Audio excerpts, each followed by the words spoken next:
고대 이집트의 에메랄드 타블렛에는 이런 문장이 새겨져 있었다. 위와 같이 아래도 같고 안과 같이 밖도 같다. 같은 시기 인도의 우파니샤드는 말했다. 깊은 갈망이 의지가 되고 의지가 행위가 되며 행위가 운명을 결정한다. 이름만 달랐을 뿐 고대의 스승들은 하나의 원리를 가리키고 있었다. 마음이 현실에 우선한다는 것, 생각이 물질을 창조한다는 것. 시대마다 다르게 불렸고 문명마다 다르게 기록되었지만 그 핵심은 변하지 않았다.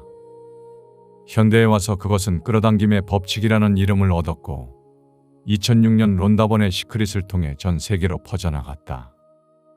상상하면 이루어진다. 이 문장은 틀리지 않았다. 하지만 절반만 맞는 진실이었다. 독일의 정신요법 의사 리디거 달케는 20년 넘게 환자들을 치료하고 관찰하면서 기이한 패턴을 발견했다. 달케가 찾은 답은 법칙의 질서였다. 법칙에는 순서가 있으며 인가를 모른 채 결과만 바라는 것은 기어가 후진에 놓인 채 가속 페달을 밟는 것과 같다. 누구든 게임을 시작하기 전 규칙을 알아야 한다. 오늘 우리는 의도보다 먼저 작동하고 의지보다 강하게 현실을 결정하는 보이지 않는 질서에 대해 알아보겠다.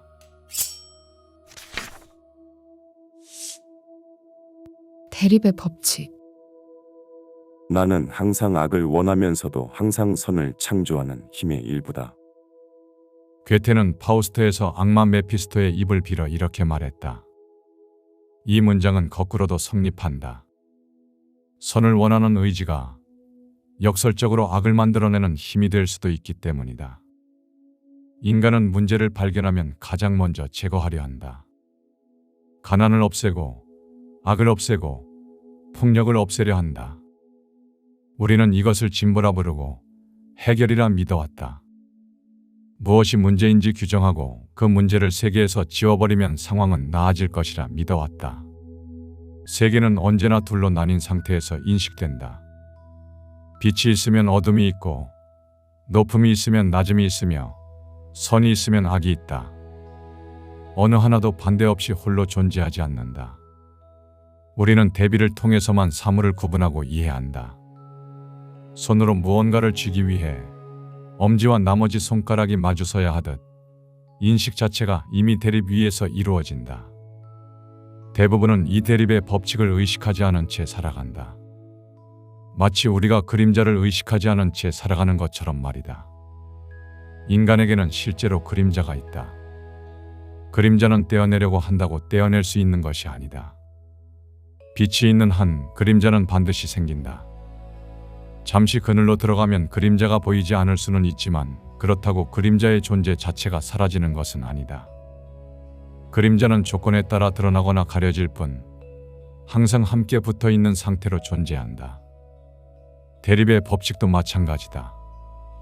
의식에서 밀어낸 것은 사라지지 않는다. 의식의 통제 밖으로 밀려날 뿐이다. 우리가 한쪽만 선택하고 다른 한쪽을 없애려 해도 그 한쪽이 사라지는 일은 일어나지 않는다. 소멸이 아닌 분리이기 때문이다.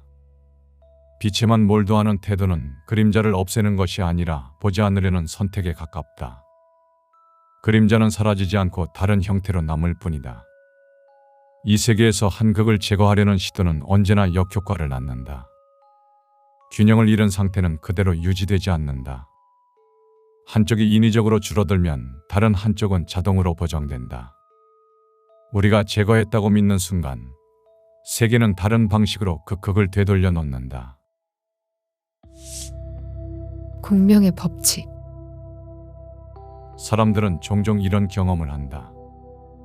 어떤 주제에 관심을 가지기 시작하면 그와 관련된 정보와 사람이 유난히 많이 눈에 들어온다. 새로운 공부를 결심한 뒤부터 관련 책이 자꾸 보이고 그 분야의 사람들과 우연히 마주치며 마치 세계가 그 방향으로 열리는 것처럼 느껴진다. 준비가 끝난 순간 현실이 응답하는 듯한 경험이다. 이 현상은 착각이 아니다. 어떤 일을 하기에 충분히 무르익은 사람은 갑자기 사방에서 그 일과 연결된다. 배운 지식이 현실에서 쓰일 장면과 맞닥뜨리고 필요하던 정보가 예상치 못한 경로로 나타난다. 우리는 이때 이렇게 말한다. 생각이 현실이 됐다. 이 구조를 설명하는 개념이 공명이다. 같은 상태는 같은 상태를 불러온다. 이미 형성된 방향성은 그와 닮은 사건과 상황을 그대로 끌어당긴다. 사람들이 말하는 끌어당김의 법칙 역시 이 공명 현상의 한 표현이다. 달키는 치료 현장에서 반복되는 장면을 경험했다. 특정 증상이나 심리 주제를 깊이 다루기 시작하면 마치 약속이라도 한 것처럼 같은 유형의 환자들이 연이어 찾아왔다는 것이다. 의도적으로 불러온 적도 없었고 그런 환자를 더 받겠다고 알린 적도 없었다. 다만 그 시기 그의 관심과 관찰, 문제의식이 그 주제에 오래 머물러 있었을 뿐이다. 마치 현실이 그 상태에 맞춰 정렬된 것처럼 반응했다. 이것은 무언가를 원해서 끌어당긴 결과가 아니라 이미 형성된 상태와의 공명에서 비롯된 만남이었다. 공명은 소망에 반응하지 않는다. 현재의 상태에 반응한다. 공명이 이렇게 분명하게 작동하는데도 많은 사람들은 원하는 현실을 얻지 못한다. 간절히 원하고 반복해서 상상하고 확신했는데도 삶은 바뀌지 않는다. 이유는 단순하다. 공명은 바라는 것만이 아니라 이미 만들어진 상태 전체를 증폭시키는 법칙이기 때문이다. 여기서 중요한 전제가 하나 있다. 대립의 법칙이다. 상태는 언제나 한쪽만으로 만들어지지 않는다. 빛을 떠올리는 순간 그림자가 함께 생기듯 풍요를 붙잡는 순간 결핍에 대한 두려움이 동시에 형성된다. 세계가 대립 위에서 경험된다는 말은 우리가 어떤 상태를 만들 때도 그 반대편이 함께 생긴다는 뜻이다. 빛만 선택하려는 사람은 그림자를 억압하고 풍요만 바라보는 사람은 결핍을 외면하며 긍정만 유지하려는 사람은 불안을 밀어낸다. 그러나 밀려난 것은 사라지지 않는다. 의식의 바깥으로 밀려날 뿐 무의식의 일부로 남는다. 그리고 공명은 의식에 떠오른 생각만이 아니라 의식과 무의식의 동시에 형성된 상태 전체를 그대로 증폭시킨다. 끌어당김이 실패하는 이유는 공명이 작동하지 않아서가 아니다. 오히려 너무 정확하게 작동하기 때문이다. 공명은 이미 존재하는 상태를 그대로 확대할 뿐이다. 그래서 한쪽만 붙잡고 다른 쪽을 보지 않으면 공명은 그 섞인 상태 자체를 더 크게 드러내게 된다. 현실의 구조. 우리는 현실을 그대로 보고 있다고 믿는다. 그러나 실제로 우리가 경험하는 것은 스스로가 걸러낸 일부의 현실에 가깝다. 같은 사건을 두고도 전혀 다른 판단이 나오는 이유는 그것을 해석하는 방식이 서로 다르기 때문이다. 인간은 눈앞에 존재하는 모든 정보를 동시에 받아들이지 않는다. 이미 형성된 신념, 기대, 두려움, 가치 판단에 따라 어떤 것은 의미로 선택되고 어떤 것은 자연스럽게 배제된다. 이 과정은 대부분 무의식적으로 이루어진다. 우리는 객관적으로 보고 있다고 느끼지만 실제로는 선택된 일부만을 현실로 인식하고 있는 것이다. 현실은 인식이라는 필터 위에 놓인다. 무엇을 보고 있느냐보다 무엇이 처음부터 걸러졌느냐가 이후의 판단과 선택을 더 크게 좌우한다. 중요한 점은 걸러진 정보가 사라지는 것은 아니라는 사실이다. 보이지 않게 되었을 뿐 여전히 구조 안에 남아있다. 다만 공명은 이 인식과는 무관하게 작동한다. 인간이 무엇을 의식하고 있는지, 무엇을 보고 싶어 하는지에 맞춰 반응하지 않는다. 이미 형성된 상태 전체, 즉 의식된 것과 의식에서 밀려난 것까지 포함한 구조를 그대로 전개한다. 그러나 인간이 실제로 체험하는 현실은 그 전체가 아니다.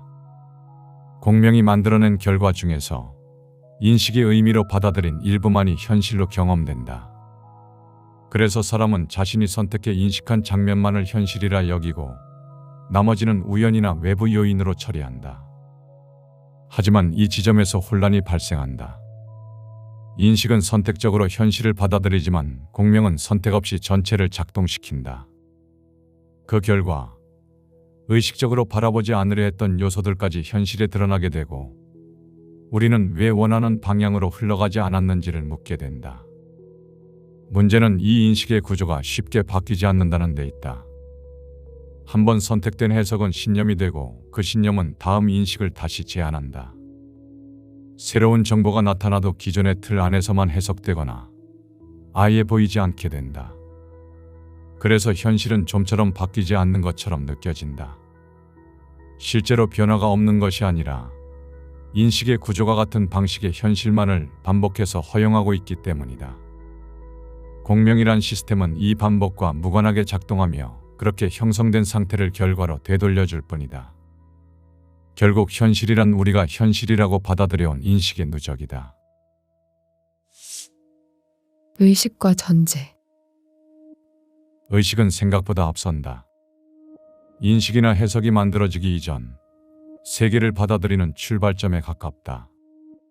인식이 현실을 걸러내는 필터라면 의식은 그 필터가 놓이는 자리다. 그래서 결과 자체만 바꾸려는 시도는 대부분 멈추게 된다. 시작점이 그대로라면 과정이 달라 보여도 결과는 다시 원래 자리로 돌아오기 때문이다. 이것을 가장 극적으로 보여주는 것이 심리의 영역이다. 달케는 한 최면 교육에서의 인상 깊은 경험을 기록했다. 한 실험 대상자는 손에 뜨거운 감자를 받을 것이라는 암시를 받았다. 하지만 그의 손등에 올려진 건 사실 차가운 감자였다. 그러나 그는 손에 감자를 올려놓자마자 비명을 지르며 황급히 감자를 떨어뜨렸다. 사실 여부보다 처음 설정된 받아들임의 방향의 반응이 좌우된 것이다. 플라시보 효과 역시 같은 맥락에 놓인다. 효과가 없는 가짜 약이나 치료법을 사용하더라도 환자가 효과가 있을 것이라고 믿는 긍정적 기대감 때문에 실제로 증상이 호전되는 현상이다. 약의 성분보다 중요한 것은 그것을 어떤 전제로 받아들이느냐다. 치료로 받아들여진 순간 신체는 그 전제를 기준으로 반응한다. 의식이 출발점을 재정렬하면 현실의 결과는 그 조건을 전제로 방향을 튼다. 특정한 전제가 놓이면 인식은 그에 맞는 장면을 선택하고 공명은 그 전체 상태를 확대한다. 노력과 의지는 그 이후에 작동한다. 의식은 의지와는 다르다. 더 강하게 원한다고 해서 즉각적으로 바뀌지 않고 결심을 반복한다고 해서 곧바로 이루어지는 게 아니기 때문이다. 의식은 반복된 경험과 해석이 쌓여 형성된 누적값에 가깝다.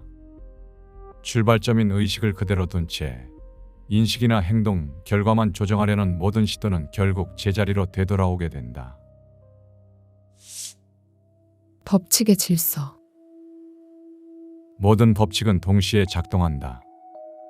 그러나 같은 방식으로 작동하지는 않는다. 어떤 것은 전제가 되고 어떤 것은 그 전제 안에서만 드러난다. 이 질서를 보지 못하면 사람은 언제나 결과가 나타나는 지점에서 원인을 찾게 된다. 세계는 본질적으로 하나의 장이다. 분리되어 있고 개별적으로 보이지만 그 바탕은 끊어지지 않은 하나의 흐름처럼 이어져 있다. 이 단일한 구조 위에서만 모든 현상과 경험이 가능해진다. 단일성은 세계가 성립하기 위한 조건이다.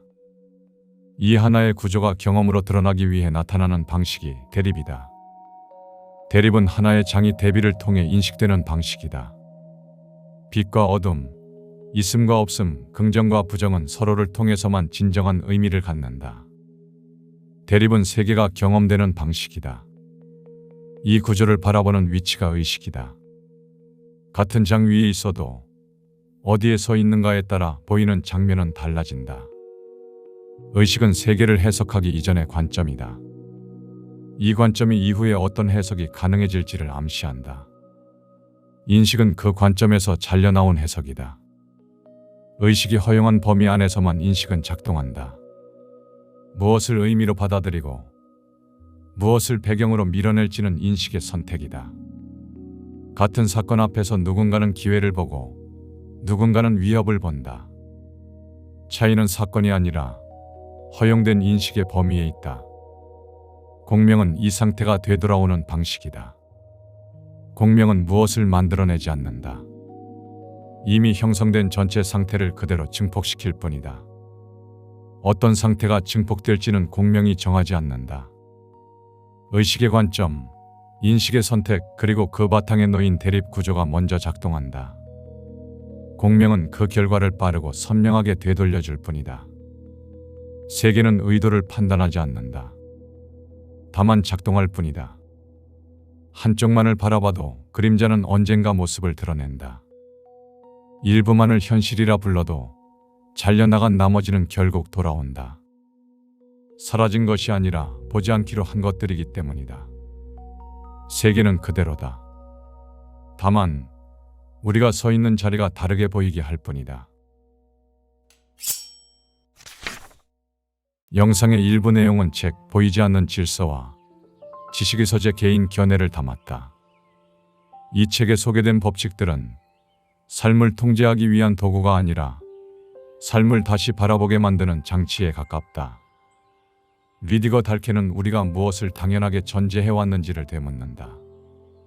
무엇을 바꾸려 했고 무엇을 제거하려 했으며 어떤 순서로 현실을 다뤄왔는지에 대해서 말이다. 우리는 늘 결과를 붙잡는다. 달라지지 않는 삶, 반복되는 장면, 어긋나는 의도. 그러나 정말 바라봐야 할 것은 결과였을까? 아니면 처음부터 서 있던 자리였을까? 이 구조를 알게 된 이후에도 세계는 같은 방식으로 흘러갈 것이다. 다만 무엇이 먼저였고 무엇이 어떻게 움직이고 있었는지 그 질서는 이전보다 또렷하게 보이기 시작할 것이다.